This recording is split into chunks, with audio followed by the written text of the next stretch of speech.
그 인터넷이나 성형 어플 보면 쌍수가 잘 된 분들한테 몇 밀리라고 했는지 궁금해하시는 분들이 많더라고요. 여기 보시면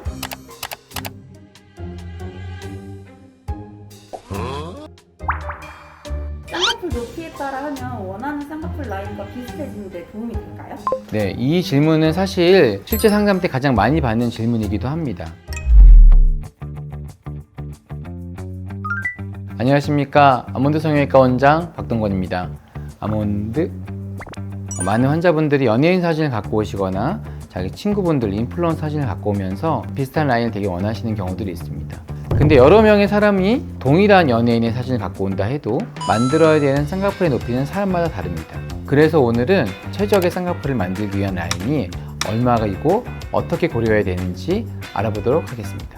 고정해주는 목적으로 쓰는 건판이라는 구조가 있습니다. 동양인 성인의 경우에는 대략 10mm 정도, 그걸 기준으로 고려했을 때 우리가 여성분들은 라인을 조금 보이는 거 원하시기 때문에 보통 6, 7mm 정도에서 조금 더 올리거나 낮추는 방식을 하고요. 남성분들은 라인이 많이 보이는 걸 원치 않으시기 때문에 일반적으로는 4에서 한 6mm 정도까지를 권해드리고 있습니다. 피부가 두꺼우신 분들은 라인 너무 높게 잡았을 때는 사실은 쌍꺼풀이 흔히 말하는 소세지 쌍꺼풀처럼 보일 수가 있고요.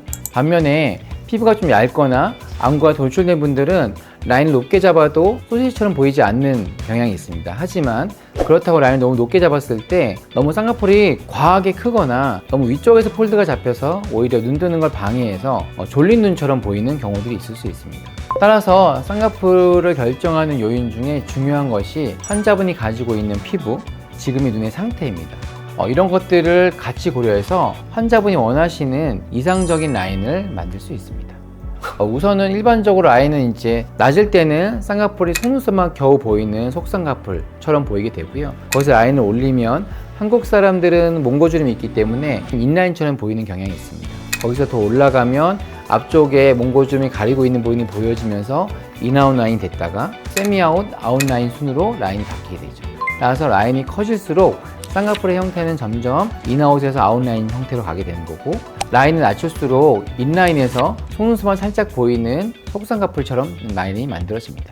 첫 번째 보실 케이스는 이제 남자 환자분이십니다. 왼쪽에는 그래도 쌍꺼풀이 좀 있는 눈매인데 오른쪽은 전혀 없습니다. 하지만 있는 왼쪽의 쌍꺼풀도 매끈하지 않고 약간 울퉁불퉁한 느낌, 이게 저절로 생긴 쌍꺼풀이기 때문에 선명하지 않은 그런 모습이 있는 거죠. 이분 같은 경우에는 기존에 있던 왼쪽 눈 정도만 돼도 좋다고 말씀을 하셨습니다.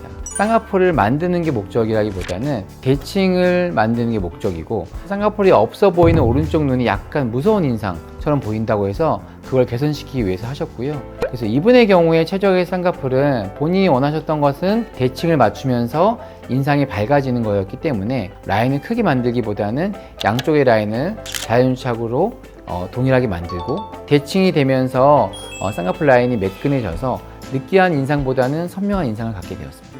두 번째 케이스는 눈이가 약간 두툼해 보이는 부분도 이제 걱정이셨고, 눈뜨님도 양쪽 차이가 조금 있습니다. 그러면서 라인은 조금 화려한 세미아웃을 원하셨어요. 세미아웃을 원하지만 라인은 그렇게 크지 않았으면 좋겠다 라고 얘기하셨는데, 얇고 자연스러운 얘기를 하셨던 이유는 눈이가 두툼해서였던 거죠. 그래서 주변에 눈이가 자기처럼 두툼했는데 라인 욕심을 냈다가 사실 이쁘지도 않고 좀 과한 라인만 가지는 경우도 있었기 때문에 고민을 하셨고, 그래서 이분의 플랜은 절개 쌍꺼풀을 하면서 눈매 교정으로 양쪽에 눈 뜨는 힘도 보정을 하고 지방을 조금 제거를 했고요. 세미아웃까지는 결과적으로 되진 않았습니다. 하지만 세미아웃을 원하셨던 분들은 인라인보다는 최소한 인아웃 정도는 되셔야 되기 때문에 앞트임까지 같이 진행했습니다. 보시면 일반적으로 크고 화려하면서 되게 두툼한 느낌들이 많이 해소가 된 환자분이 원하시는 어떤 최적의 라인이 생긴 게 아닌가 생각을 합니다.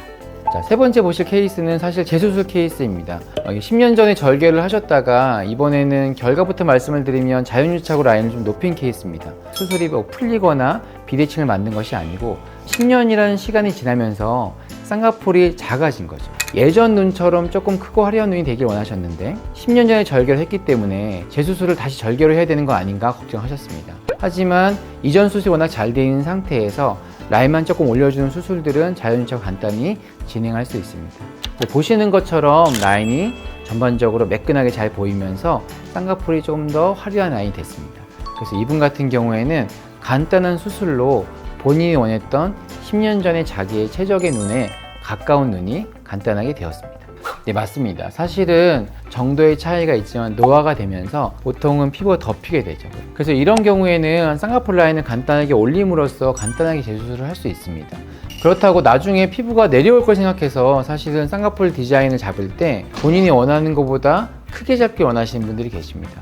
내려올 걸 생각해서 그거에 플러스해서 라인을 더 크게 잡는다면 오히려 쌍꺼풀이 너무 두꺼워지거나 위가 두툼해지는 어색한 쌍꺼풀이 될 수 있습니다. 그래서 사실 쌍꺼풀 수술을 할 때는 지금 그러니까 수술 마치고 붓기가 빠지는 2, 3개월, 3, 4개월 뒤의 모습이 본인이 원하는 가장 최적의 라인이 되는 라인을 고르는 것이 좋습니다. 이제 절개 쌍꺼풀과 비절개 쌍꺼풀이 조금 다릅니다. 비절개 쌍꺼풀은 라인 모양을 보면서 환자분이 생각하는 모양과 제가 만들어드린 모양이 비슷한 라인을 우선 찾는 게 중요하다 생각이 들고요. 절개 쌍꺼풀 같은 경우에는 사실은 절개를 해서 안쪽 조직을 건드려야 되는 수술이기 때문에 비절개와는 달리 피부의 늘어짐들을 보정할 수 있도록 피부를 당겨준다든지 눈썹을 내려준다든지 여러 가지 조건들을 표준화시켜서 디자인하는 것을 중요하게 여깁니다. 눈 수술에서는 사실은 단 1mm만 차이가 나도 모든 사람이 봤을 때 되게 비대칭으로 보이고 쌍꺼풀이 이쁘지 않은 되게 다른 느낌의 쌍꺼풀이 나오게 됩니다. 따라서 환자분이 원하시는 어떤 목표치와 환자분의 눈의 조건, 그 양쪽의 어떤 다른 지점들 이런 분들을 충분히 고려해서 최적의 라인이 나올 수 있도록 디자인하고 있습니다. 오늘은 상담 시 많이 질문하기도 하고 궁금해하시는 과연 몇 미리 쌍꺼풀을 잡는 것이 최적의 쌍꺼풀일까? 라는 주제로 이야기를 해보았습니다. 제가 항상 말씀드리는 거는 미리수는 중요하지 않습니다. 왜? 같은 하늘 안에 같은 핑크가 없다 라고 이해하는 것처럼 같은 미리수라도 같은 느낌이 나는 것이 아니다 라는 점을 명심하기 바랍니다.